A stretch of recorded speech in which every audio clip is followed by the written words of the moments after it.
देखिए, आज जो आप सब लोगों को यहाँ बुलाने का सबसे अहम मुद्दा ये था कि जाट एजुकेशन सोसाइटी रोहतक में नौकरियों की बंदरबाट हो रही है। बंदरबाट का मतलब ये है कि अभी प्रशासक बैठ गया, उसका पीए बैठ गया, ओएसडी बैठ गया, तो ये नौकरी आप ले लो, ये नौकरी आप ले लो, ये नौकरी आप ले लो। एंड निकालने की जरूरत नहीं। आम समाज को, हम लोगों को पता ही नहीं कब में से अपॉइंटमेंट होगी।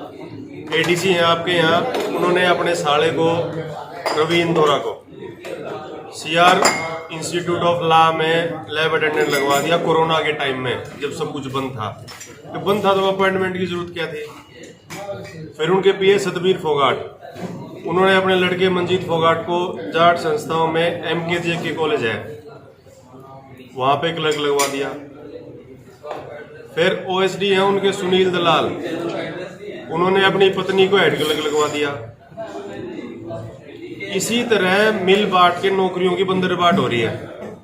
जबकि संस्था में सबसे पुराना स्कूल है जाट स्कूल, वहां भी ऐसे पहले हुआ था, पूर्व प्रधानों ने बंदरबाट करी थी और वो आज बंद होने के कगार पे है। और इसी तरह जो भी संस्थान यहाँ स्वस्थ संस्थान है, उसमें अनाप शनाप नौकरियां भरी जा रही हैं ताकि वो फाइनेंशियल लॉस में चला जाए, अल्टीमेटली बंद हो जाएगा एक दिन। तो एक तो हमारा मुद्दा ये था, अनाप शनाप नौकरियां, बंदरबाट हुआ नौकरियों में। कितनी नौकरी दी? 5-6 नौकरियां तो हमने गिनवा दी अभी। उसके अलावा भी अब आगे कोशिश की जा रही है, 5 पोस्टें और निकाल रखी हैं अभी, और सीआर इंस्टीट्यूट ऑफ लॉ में निकाल रखी हैं। अब उनमें देखना क्या होता है, वो तो हम आगे आपसे इस बारे में बात करेंगे। और अगला मुद्दा था, पीएफ का घोटाला हुआ था सीआर इंस्टीट्यूट ऑफ पॉलिटेक्निक में, सीआर पॉलिटेक्निक है जाट संस्थान में, उसको हमने उजागर किया था। सीएम विंडो लगाए हुए 1 साल हो गया, उसका कोई जवाब नहीं आया अभी तक। जबकि डीजी टेक्निकल एजुकेशन ने यह आदेश किए हुए कि रिटायर्ड सेशन जजेस घोटाले की जांच होनी चाहिए, वो जांच नहीं होने दे रहे कुछ लोग। उसके बाद हमने हमारे एक्टिविस्ट हैं, उन्होंने एक RTI लगाई थी, 2 बार लगा चुके, एक बार प्रिंसिपल को, एक बार कमिश्नर जो कि एडमिनिस्ट्रेटर है, सेकंड अपील, कोई जवाब नहीं आया। RTI आपके सामने ये लगाई थी अखाड़े को लेकर। अखाड़े में जो हत्याकांड हुआ था, आप लोगों ने सब रिकवर किया होगा, 6 हत्याएं हुई थी, नरसिंह हत्याकांड, और वो अखाड़ा इलीगली चल रहा था। और इलीगली उस अखाड़े को चल रहा था सुखवीर सिंधु, जो कि HOD फिजिकल एजुकेशन है जाट कॉलेज में। उसकी देखरेख में बाहर के लोग, हमने इसमें यही पूछा हुआ है कितने बच्चे वहां प्रैक्टिस करते। जाट स्कूल का कोई बच्चा नहीं था वहां पे। यूपी के एक तो मथुरा की लड़की थी जिसका कत्ल हुआ था, उसके अलावा सिखाने वाले ही बाहर के, सीखने वाले ही बाहर के। बिल कौन भर रहा है? बिल जाट कॉलेज भर रहा है उस अखाड़े का, बिजली पानी का बिल। बनाया किसने? जाट कॉलेज ने। जाट कॉलेज ने कहा से बनाया? समाज के पैसे से। और उस पैसे का इस्तेमाल कौन कर रहा है, आप देख लो। EPF घोटाले के बाद कह रहे हैं जांच चल रही है, हमने दे दी है, इस तरह का प्रेस नोट भी जारी किया है। EPF घोटाले में क्या है कि हमने सी विंडो पे लगाया था अल्टीमेटली, क्योंकि डीजी टेक्निकल एजुकेशन के आदेश को नहीं मान रहा कोई। डायरेक्टर जनरल टेक्निकल एजुकेशन ने आज से 1 साल पहले ये कहा था कि भी सारे मामले की सेशन जज से जांच होनी चाहिए, रिटायर्ड से। नहीं हुई तो हमने सीएम विंडो पे लगा दिया 1 साल पहले। तो कह रहे हैं जांच चल रही है, प्रेस नोट जारी किया। कहाँ चल रही है जांच? आप देखो ना, डीजी टेक्निकल एजुकेशन ने कहा हुआ है कि रिटायर्ड सेशन से जांच होनी चाहिए, कहाँ हो रही है?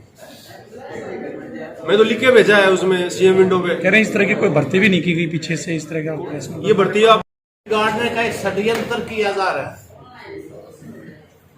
कि इसमें जितने भी प्रशासन अधिकारी आते हैं वो अपने चहेतों को ठूस देते हैं या अनाप शनाप खर्चे करते हैं, ना इसकी रिपेयर करवाते हैं, ना इसके लिए कोई फंड लेके आते हैं, ना इस संस्था को आगे बढ़ाने का आज तक किसी भी प्रशासन अधिकारी ने कोई भी काम नहीं किया है। तो हमारी प्रशासन से और CM साहब से या सरकार से, सरकार में बैठे उन बुद्धिजीवियों से ये प्रार्थना है कि हमारी संस्था है, ये हमारे बुढ़ों ने 4-5 पीढ़ियां पहले इसको लगाया था, और इस वर्ष को लगाने के लिए ये लगा था आने वाली पीढ़ियां इसका फल खाएंगी, इसकी छांव में का आनंद लेंगे।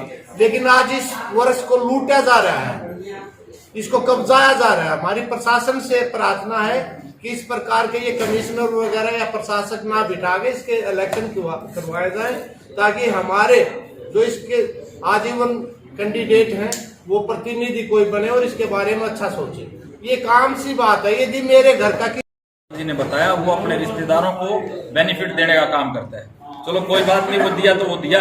यहाँ पे 3 लोग हैं, एक तो अभी नियुक्ति हुई प्रिंसिपल साहब की, हिसार से हैं, एक अपने भाई एचओडी जिनके ऊपर ये आरोप लग रहे हो हिसार से हैं, एक सुनील दलाल जी हैं।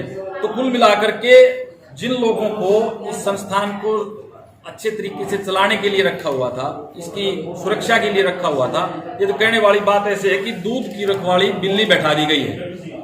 तो ये इस प्रकार का हम काम नहीं होने देंगे। हम सरकार से भी निवेदन करते हैं कि जल्द से जल्द कमिश्नर साहिबा को और जो हमारी प्रशासक लगी हैं उनको ठीक दिशा निर्देश दें और इस पूरे मामले का पटाक्षेप करें। नहीं तो हम आगे भी दोबारा से बड़ी पंचायत पूरे हरियाणा प्रदेश की इस समाज की करेंगे अगर ये कार्रवाई नहीं हुई।